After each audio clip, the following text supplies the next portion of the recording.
nesse noite, irmãos, nós estamos estudando a Epístola de Paulo aos Tessalonicenses.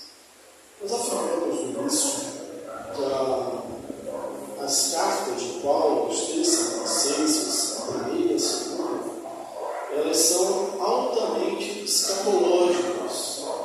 Elas são muito de exortação, consolação e também instrução. O texto que nós vamos ver hoje tem muito a ver com instrução e tem a ver exatamente com a promessa da vida de Jesus, a promessa da ressurreição. É um texto tão bonito que eu resisti, eu resolvi decorar. Eu vou recitar os pontos e depois a gente vai acompanhar aí na Bíblia, versículo por versículo. Não queremos, porém, irmãos, que sejais ignorantes com respeito aos que dormem, para não vos entristecermos, como os demais que não têm esperança. Pois se cremos que Cristo ressuscitou, Cristo morreu e também ressuscitou, assim também Deus trará com ele, mediante Cristo, os que dormem em sua companhia. Ora, ainda outra palavra temos no Senhor, isto, que nós, os vivos, de modo algum precederemos aqueles que dormem, porquanto o Senhor mesmo, dada a sua palavra de ordem, ouvida a voz do arcanjo e ressoada a trombeta de Deus, descerá dos céus. E os mortos em Cristo ressuscitarão primeiro. E depois nós, os vivos, os que ficarmos, seremos arrebatados juntamente com eles entre as nuvens, para o encontro do Senhor nos ares. E estaremos para sempre com o Senhor. Consolai-nos, pois, com estas palavras. Você já deve ter aberto a Bíblia, você está acompanhando aí conosco o estudo. Sabe que hoje nós vamos estudar 1 Tessalonicenses 4, versículo 13 até o versículo 18. Se na primeira parte desse capítulo nós vimos uma exortação sobre a santificação e o amor ao próximo, o cuidado para o próximo, aqui a gente vê um toque de esperança, de instrução em relação à vida de Deus. E há uma necessidade tremenda disso, porque Paulo esteve 3 sábados nós falando sobre isso aqui, instruindo a igreja de Tessalônica, 3 sábados, na sinagoga. Ele plantou a igreja de Tessalônica. Teve que se ausentar às pressas, e era possível que algumas coisas, algumas doutrinas estivessem minando ali os tessalonicenses. E também que algumas verdades não estivessem tão treinadas na mente e pensamento deles. Quanto mais quando alguns acontecimentos vão se sucedendo. Eles sabiam que era eleito de Deus. Certamente, eles criam na ressurreição. A gente não pode inferir no texto que eles não criam na ressurreição, que eles não criam na volta de Cristo. Eles tinham uma dúvida que não existia quando Paulo estava com eles. Por quê? Porque no momento em que eles aceitaram e que agora estavam vivendo, tinha acontecido um fato, ou alguns fatos, a saber, a morte de alguns irmãos que creram. Uma época, um momento, em que eles pensavam, nós cremos assim também, que a volta de Jesus será iminente. Ela será pronta, será agora. E aí se perguntavam, ora, mas ele, fulano que creu e morreu, ele perdeu? Ele não tem mais o reino de glória? Ele não vai mais estar com Jesus? Ou não vai estar mais em corpo com o Senhor Jesus? Como que é isso? Lembra que Tessalônica era a capital da Macedônia, né? A Grécia, e os gregos não tinham muita esperança em relação à morte. Tanto é que eles entendiam na imortalidade da alma, mas para o corpo não havia esperança. Eles acreditavam, inclusive, que o corpo era a prisão da alma. Então não havia muita esperança para o corpo. Inclusive, houve ali, né, algumas, os epicureus, entre outros, algumas amenizações, né? Não citado aqui por algo, mas eles, para minimizar esse embriagem, campos elíseos, onde as almas mais piedosas, mais privilegiadas estariam, né? O Tártaro, que era o lugar para os condenados, e o Ébero, que era o lugar para aqueles não julgados ainda.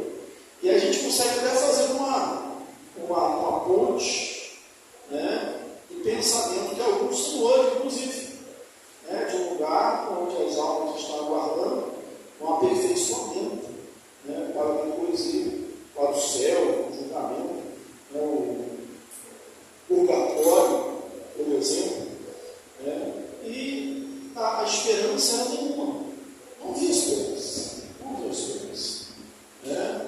Ou a gente pensa, como as pessoas dizem, morreu e acabou, tendo que sobre isso, ou então a questão do sono da alma, que a gente também não concorda, a pessoa está dormindo. E aí eu falo, pastor, mas esse texto aparece várias vezes dormindo.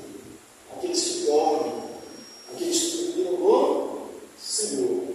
Nós pretendemos esclarecer isso também aqui durante o nosso estudo. Mas, enfim, não havia esperança. Um bom texto para a gente lembrar disso é o texto de Paulo também, aos Efésios, onde ele vai dizer que vocês outrora estavam sem Deus no mundo, separados da comunidade de Israel, alheios à aliança. Efésios 2, 12 ou 13, confia comigo, por favor. Ele diz, vós outrora estáveis alheios à comunidade de Israel. 12, né? Separados de Deus, sem Deus no mundo, sem esperança. Essa é a condição das pessoas, sem esperança. Quem já esteve comigo, assim, naqueles momentos, né, de sepultamento, normalmente conto aquilo que nós aprendemos na escola, que a gente nasce, cresce, se reproduz e morre. Né? Tem alguns que inventam aí, planta uma árvore, escreve um livro, né? Tem mais alguma coisinha no meio aí. Mas nasce, cresce, se reproduz e morre, biologicamente. E claro, mas se nós acreditássemos só nisso, no momento de luto, no momento de dor, nós tínhamos todos os motivos do mundo para nos desesperarmos, para ficarmos sem esperança. Nós teríamos razão de vivermos deprimidos, se nós crescêssemos exatamente assim desse lado biológico. Nasce, cresce, se reproduz e morre. E aí nós que já crescemos, né, alguns nem tanto, né, já nos reproduzimos, né, alguns muito, né? Fala assim, poxa, não falta mais muita coisa, né? Já plantou árvore, já escreveu um livro, não falta mais muita coisa. Bem, irmãos, Paulo vai falar aqui de esperança. É na fé cristã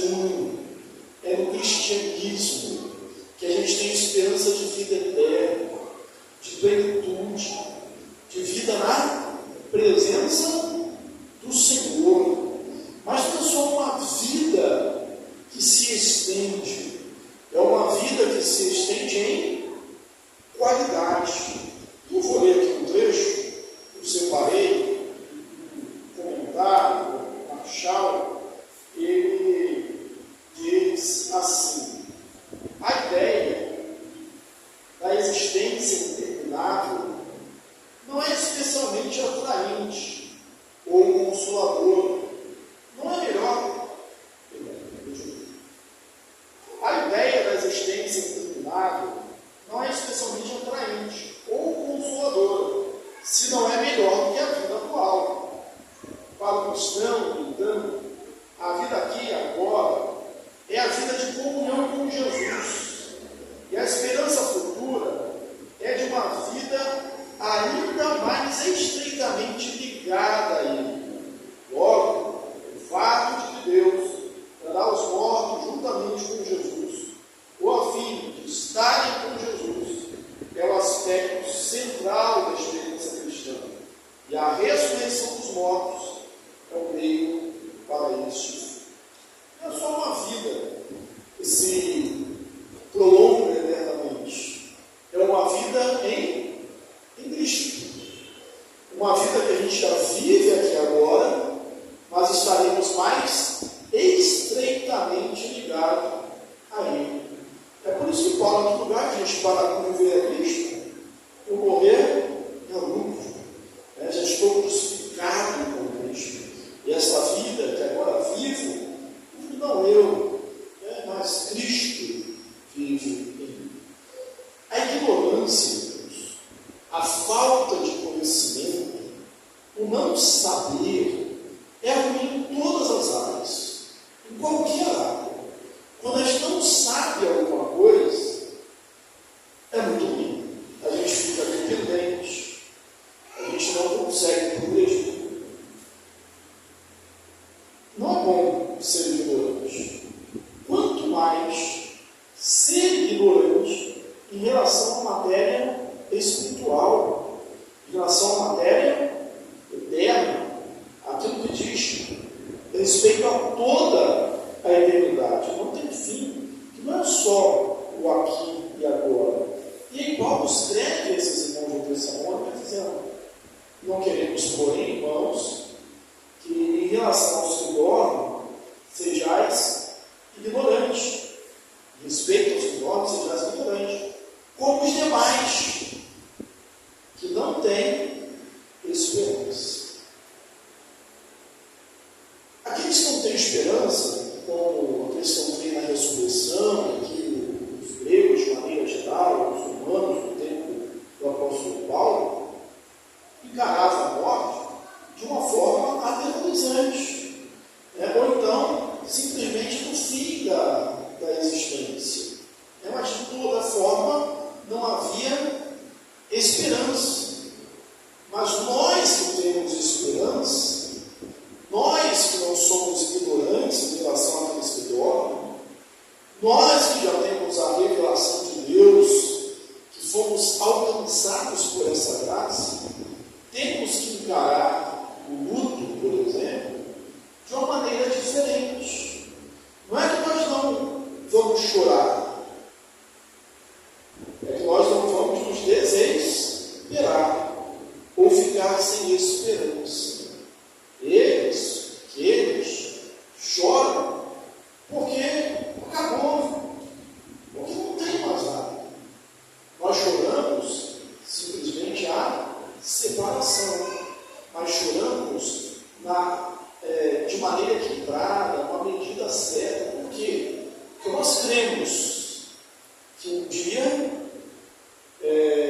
nós ressuscitaremos, todos nós estaremos juntos com o Senhor Jesus. Como será essa vida? Como vai acontecer? Os detalhes. Eu prefiro ficar com a palavra de Paulo que diz: porque com olhos viram, em ouvidos ouviram, nem jamais penetrou no coração humano que Deus tem preparado para os seus. Nós temos na Bíblia, são linguagens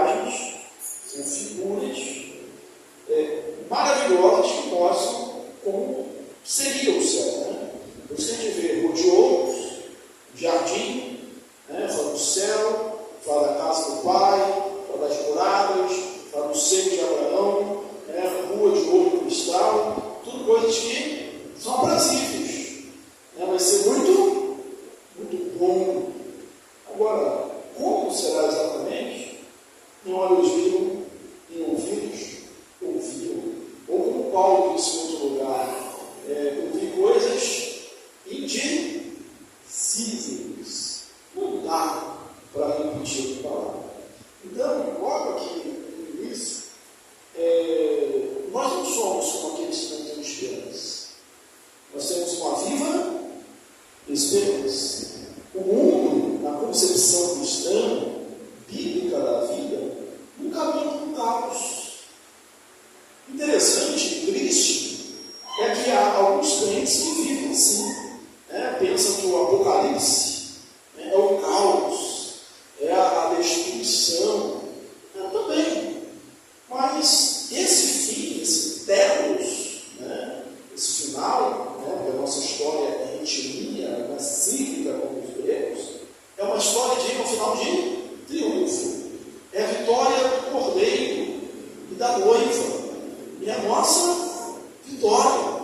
Não é aquilo que nós tentamos evitar. É aquilo que nós tentamos acelerar com a pregação do Evangelho.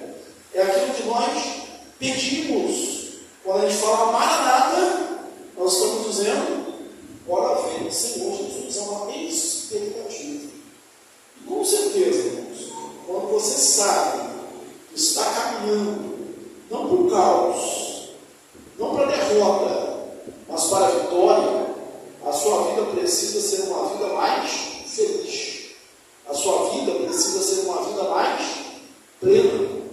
A sua vida precisa ser uma vida mais completa. Você precisa ser mais realizado. Você precisa estar mais pronto para aguentar todas as coisas. Permanecer firme lá com a armadura de Deus, porque você sabe que os sofrimentos do presente não são para comparar com a glória por vir a ser revelada em nós. Eu quero ainda, antes de prosseguir com os versículos, já que aparece tanta expressão dormir, ela aparece em outros lugares no Testamento, muitas vezes.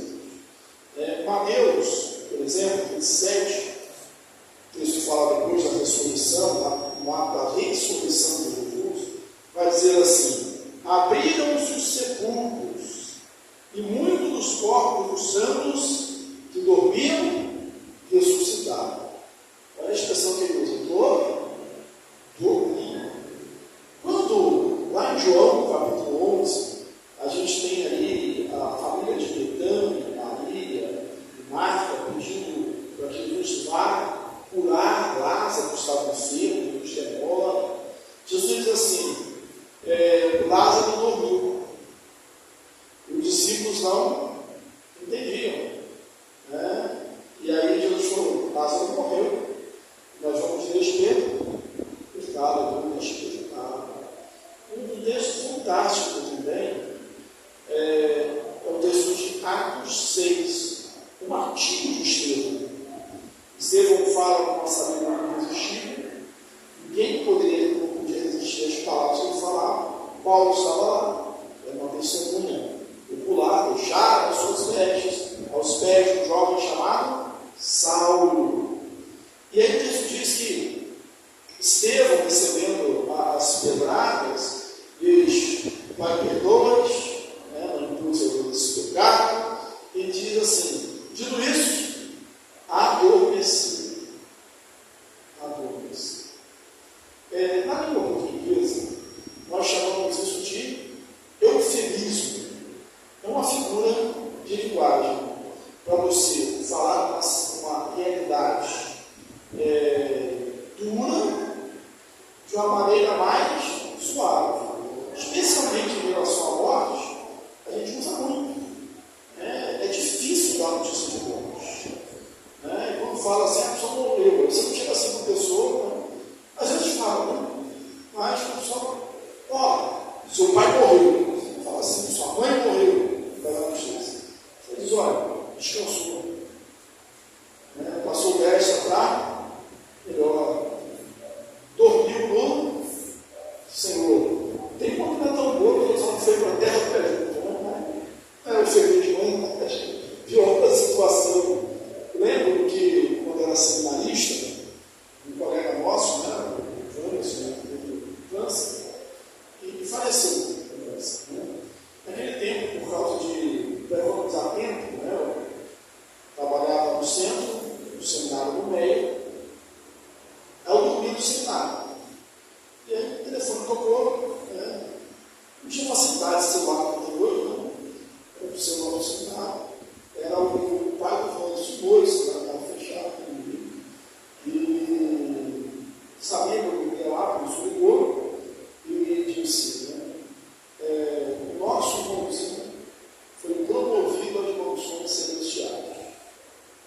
Né? Eu entendi, lógico, mas foi bem diferente, né? O inferno foi promovido às dimensões celestiais. Mas o que significa torre do Senhor? Né? Existe uma doutrina, psicologia, ou técnica, fala mais fácil sobre o som da alma. Né? E alguns entendem que existe um estado de o som da alma, as pessoas estão dormindo, as almas estão dormindo.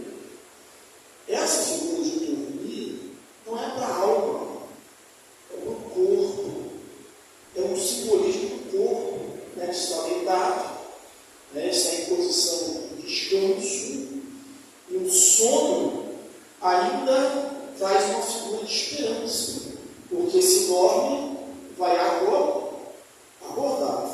Verdade conduz para a glória eterna, outros para o juízo, a condenação eterna. Por quê? Porque a alma, você não vai encontrar na Bíblia, uma expressão som da alma, né? Ou a alma dormir. Né? Então, assim, dormir, que nós entendemos na teologia, dominou o corpo. Por quê? Porque a alma está com o Cristo. Paulo diz assim: de um e de outro lado estou constrangido. É de ficar ali com os irmãos ou ir para agora, governo. Ele diz assim: prefiro estar com Cristo, deixar o corpo estar com Cristo, deixar o corpo e estar com Cristo, o que é infinitamente melhor. Ora, infinitamente melhor não pode estar no estado de inconsciência, de sono, de inatividade. Há um outro texto que mostra isso também, quando ao rico e o Lázaro, a parábola que Jesus conta, e diz que o rico foi levado imediatamente para o inferno, né? Estava dormindo. E o Lázaro foi levado para o seio de Abraão. Né? Enquanto o rico vê Lázaro no seio de Abraão, ele não vê Lázaro dormindo. Ele vê Lázaro desfrutando da glória. Então está aqui que diz: olha, acorda Lázaro aí, pede para ele molhar que ele acabou. Não precisa acordar. Lázaro está acordado. Né? A morte ali do ladrão na cruz, se converte. Jesus falou: hoje mesmo estarás comigo no paraíso. Né? Paraíso é o símbolo do céu, a sepultura no paraíso, um sono eterno no paraíso. Né? Então, aqui, o sono, o se dorme, é uma figura para o corpo. E no próprio texto, Paulo vai dizer que ele quer ser de forma que dorme, porque ele vai falar de morte. Né? Ele fala: os que dormem, nós de maneira alguma vamos preceder os que dormem, os que dormem no Senhor, mas aí ele fala assim: e os mortos em Cristo ressuscitarão primeiro. Aí ele usa mais dorme, ele usa os mortos em Cristo ressuscitarão primeiro. Bem, mas a grande dúvida dos Tessalonicenses era se aqueles que morreram antes da vinda de Jesus perderiam alguma coisa. A crença deles, a declaração de Paulo aqui, é o que é lógico. Pois se cremos que Jesus morreu e ressuscitou, aí não há uma dúvida, já que cremos, né, nós cremos que Jesus morreu e ressuscitou. Não cremos? A igreja crê, os Tessalonicenses creem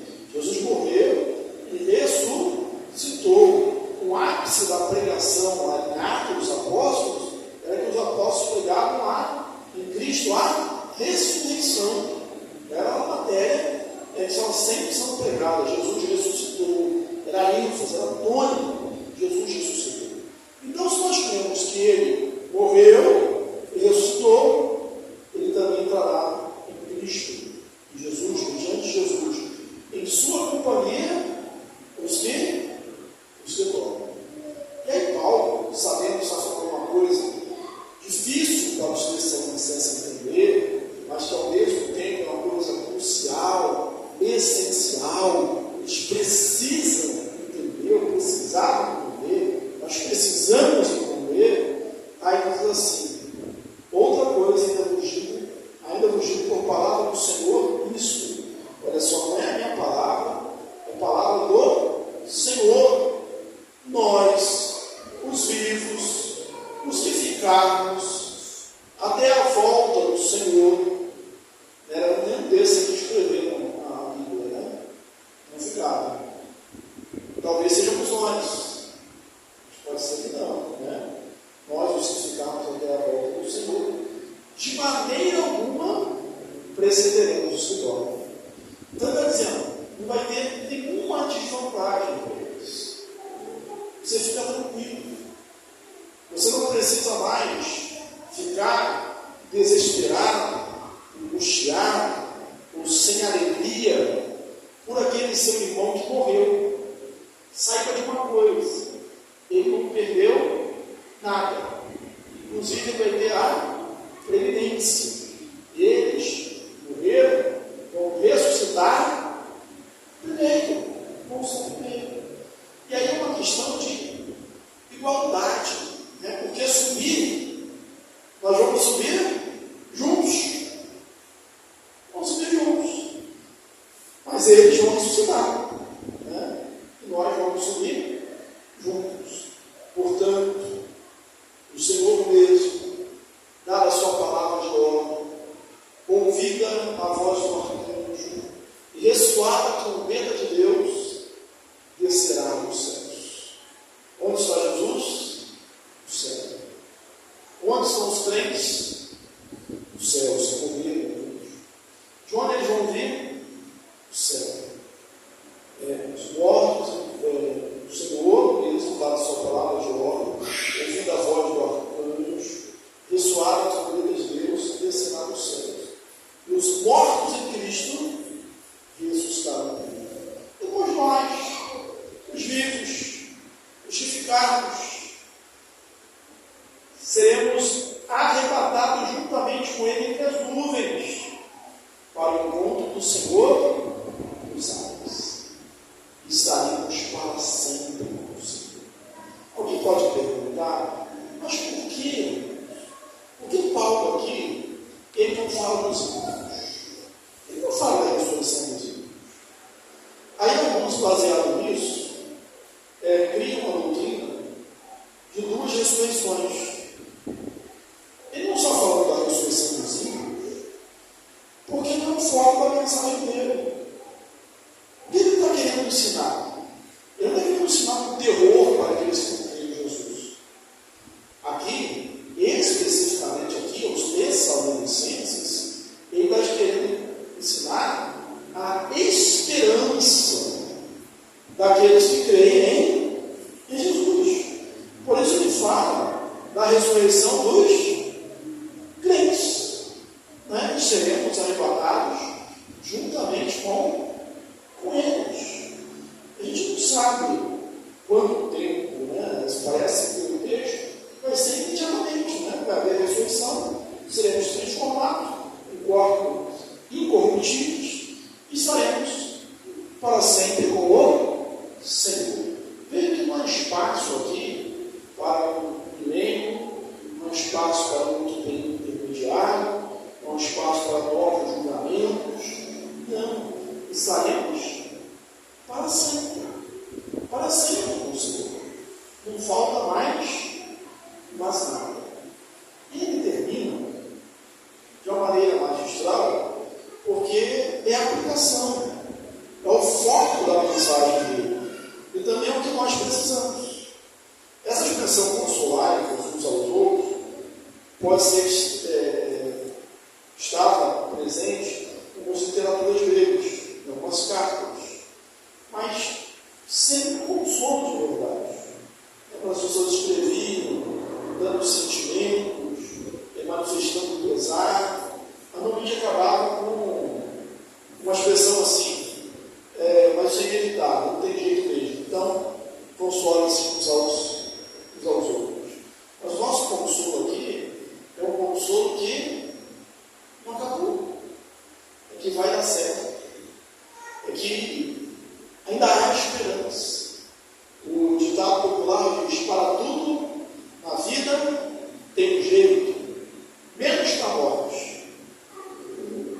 É um ditado verdadeiro, faz parte da sabedoria popular. Tudo na vida tem um jeito. Então, não desanime, não desespere. Mas para nós crentes, esse ditado ele precisa ser consertado ou acrescido.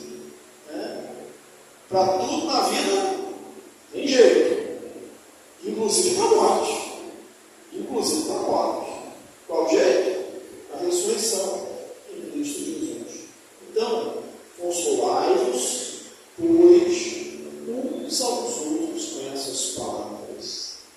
Veja bem, irmãos, aqui a igreja, o corpo de Cristo, a importância da comunhão, a importância de estarmos juntos, a importância, como diz lá o autor aos Hebreus, de não deixarmos de congregarmos, como é o costume de alguns. Não era só para que eles ficassem consolados, não é para só eu ficar consolado, ou só você ficar consolado, assim, estou bem resolvido, já entendi isso. Não é só para mim, é para mim e também para os meus irmãos. Consolai-vos uns aos outros, consolai-vos, pois, uns aos outros com essas palavras. Então nós temos palavras de consolo. Se temos palavra de consolo por hora da morte, quanto mais para qualquer outra hora, para qualquer outra circunstância. Nós brilhamos para o Senhor. É por isso que o rosto de Estevão era como o rosto de um anjo. É debaixo de pedrada, mas ele viu o céu perto. Debaixo de pedradas, só dá para ter uma cara de dor, de angústia. A menos que você veja o céu. A menos que o seu olhar não esteja naquilo que você vê apenas. Você tem um olhar da fé. Tem momentos, há circunstâncias que realmente são desesperadoras. Se nós estivermos olhando só para o aqui e agora, mas se os nossos olhos estiverem lá na frente, é como aquele que já leu o livro antes de ver o filme, fala: eu sei o final. Eu já sei o final. No final vai dar tudo certo. Pode haver sofrimento, pode haver angústia, mas vai dar tudo certo. O livro da nossa vida, da história, está escrito. Os nossos dias estão, cada um deles escrito, no Salmo 139, cada um deles escrito, determinado, quando um deles havia ainda. E com relação ao livro, lembra de João chorando muito? Ele chorando muitíssimo, porque os céus e a terra não foi achado ninguém digno de abrir o livro, de desatar os selos. A mão me toca e diz: há de chorar. Correio, Senhor, conhecido, ele é digno de abrir o livro e desatar os selos. Quer dizer, a história, o centro da história é aberta por Jesus. Nós não cremos no fatalismo, não cremos que as coisas acontecem porque tinha que acontecer. Nós cremos que Deus está no controle da história. Então, se console com essa palavra, se console uns aos outros com essa esperança. Paulo, aos Filipenses, ele vai dizer assim: não julgo haver alcançado, ele está falando da perfeição, maturidade, plena maturidade. Não julgo ter alcançado. Mas uma coisa faço, esquecendo das coisas que para trás ficam, prossigo avançando para seguir diante de questão para Cristo. O alvo é Cristo. A fé, lá em Epístola aos Hebreus, é chamada a âncora da alma. Quando somos hebreus, aqui eu digo o seguinte, que a âncora, quando você joga, afunda, e pode estar tempestade aqui em cima, mas o barco está ancorado. Se você estiver bem ancorado, ele vai ser levado, vai ser jogado contra as rochas, a tempestade vai passar e vai ficar ali. A âncora da fé é diferente, a gente joga, ela é contra a lei da gravidade, ela não desce, ela sobe, ela está agarrada lá no céu. E pode estar tempestade aqui fora aqui embaixo, mas ela tem tranquilidade. Deus continua a estar reinando, como está reinando aqui. Por isso, quando vocês feitem a sua vontade, se na terra, é feita no céu, consolado uns aos outros, com estas palavras. Repita o texto mais uma vez para a gente concluir. Não queremos, porém, irmãos, que sejais ignorantes com respeito aos que dormem, para que não sejais entristecidos com os demais que não têm esperança. Pois se cremos que Jesus morreu e ressuscitou, assim também Deus, mediante Jesus, trará em sua companhia os que dormem. Ora, outra palavra temos do Senhor, outra palavra temos do Senhor Cristo, que nós, os vivos, os que ficarmos até a vinda de Jesus, não precederemos de modo algum os que dormem. Portanto, o Senhor diz: dá a sua palavra de ordem, ouvida a voz do arcanjo, ressoada a trombeta de Deus, descerá dos céus.